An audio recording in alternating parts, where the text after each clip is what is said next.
stat lines too. I could absolutely see that. All right, next game. Matchup of 0-1 teams here. Warriors versus the Bucks. Bucks coming off a really tough loss to the Celtics. And the Warriors, they got their ass handed to them in Brooklyn by the Nets.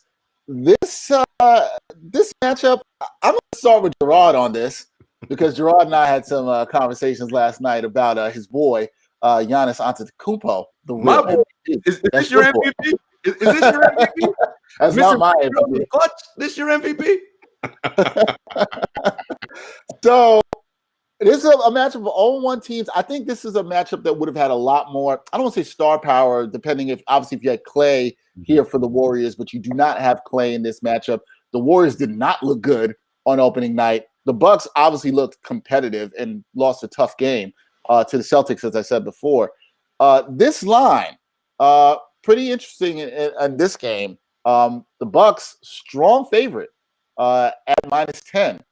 Do you like the odds? Would you bet on this? And who are you taking, Bucks or Warriors, Jarod? It's interesting because it opened at -7. It's now up to 10 already. I still like the Bucks to win big. Look, first of all, Giannis going to be mad as hell. He missed some free throws the other night and cost him the game. So he's going to come out and do his usual 30-something and 15 and whatever he does. But the other big thing about Milwaukee is the Drew Holiday addition was excellent. Chris Middleton was really good last night against Boston. And those three dudes alone are going to be a problem for Golden State to handle. Outside of Steph Curry, who are you worried about on that team? Andrew Wiggins? I mean, Eric Paschall? We do have James Wiseman, who showed some flashes and some big things. But again, if he's playing at the 5, is Brook Lopez going to be sort of savvy enough to sort of keep him away from doing what he does? At 10, it was with 7. I was like, oh, yeah, easy. At 10, I still like it, but I'm a little more hesitant at 10 just because we're getting into double digits. But I still think Bucks in this one because Golden State's so bad defensively right now. So bad. Yeah. Murph, what do you think? Is Giannis going to have a big game? We'll probably get to that when we talk about the player props. Are Giannis going to have a big game in this one? Or are you a believer in the Warriors? I don't say I could be a believer in the Warriors. Bring the we believe ever back. Bring the we believe ever back. After game one, but it is one game, so I don't want to take, I didn't want to take too much from that either way. Either for the Nets we'll get into later or the Warriors. Milwaukee, I think this is a good matchup for the Bucks. I'm kind of staying away from 10 points here, but if I had to pick, I would take Milwaukee and. With the -10, they look good even in a loss to Boston. That was a matchup of two of the better teams in the East. Golden State does not look like one of the better teams in the West at this point. And even they don't. Who are they matching up with? The Greek Freak? Is it Wiseman? A rookie? Right. Who else can do it? So. I'm actually talking myself into the -10. So go ahead and bang that. And don't get mad at me if it doesn't happen.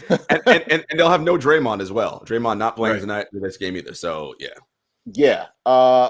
And so Brian, upon saying that with no Draymond playing and the concerns that Murph brought up, and I'll put my thoughts on this.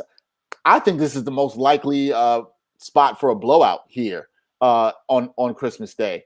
I would go with this and take it. I know that the 10 is really tempting and out there. I take the Bucks.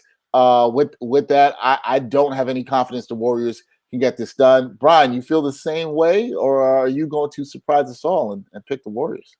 I think the Bucks win something that looks like 141-116 or some ugly ass shit like that. Like, it's gonna be bad. It's gonna be really bad. Giannis is just gonna run in there, and bulldoze his way to 42-22 or some crazy shit. Like, it's just gonna be an ugly ass game where Steph Curry might have to get 40 and they're still going to lose by 25 or something like that.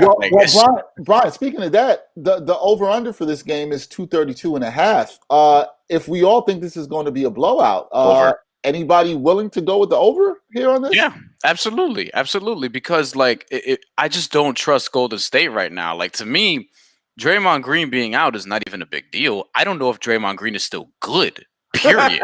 I don't know if he is after seeing last year. And look, my brother's theory doesn't look too bad all of a sudden. He's always said that Draymond Green has only really been that, not defensively, has only really been that effective when he's had Steph Curry and Klay Thompson and then later Kevin Durant. And the first time we see him without all those dudes, he looked like a turtle. Like, it was ridiculous. You know what I mean? Like he just played basketball the way a turtle would play basketball with an oversized backpack. Now, I will say this. Draymond definitely took the year off, all right? Like, he didn't actually play hard any games because he knew, oh, Steph's out, cool, I'm going to just chill. But Yeah, to your point, but I hear what if, you're saying. yeah, but if he like busts his ass all season long, do you think he's going to do better than 10, 7, and 6? So with Draymond, as you that'll know, help. with Draymond, as you know, offensively, that's not what he's there for, right? He's there for the defense and the playmaking, right? Like, so much of their offense unlocks when he is on the floor because he knows what to do when Steph is out there. When the Warriors were playing the Nets the other night, those guys looked lost. Oubre was like running around like a chicken with his head cut off. Wiseman's a rookie, so he definitely doesn't know. And Wiggins, we all know what his problem is. Like, so, but Draymond knows how to play off Steph. And when he's playing well off Steph, that'll help the other guys know where to be. And let me add one last thing. Yes. Paul George is worth $29 on Yahoo Fantasy DFS, and Andrew Wiggins, for whatever reason, is $27. I don't know why Andrew Wiggins is that close to Paul George, and by the way, is more expensive than Marcus Smart and Tyler Hero and Dennis Schroeder. Doesn't make a lot of sense to me. That doesn't make any sense at all. All right, it seems like we think this game is going to be a blowout. This is probably the one everybody's going to be running to grab more wine. I know Jarod will be doing that, and I understand that totally. All right.